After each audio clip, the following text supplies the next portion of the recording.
Jom, customer ramai. Kita cendol pula. Lapa, tak dapat cendol. Agak dah claim dulu.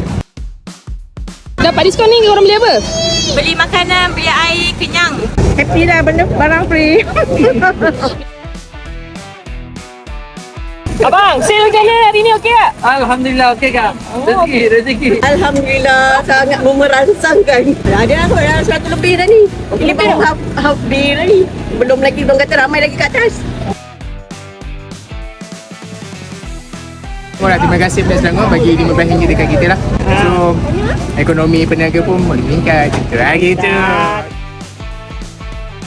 Hari ni macam mana sale okey? Alhamdulillah padu. Daripada pagi tadi. Oh. Setelah kalau ni tadi saya belanja Milo.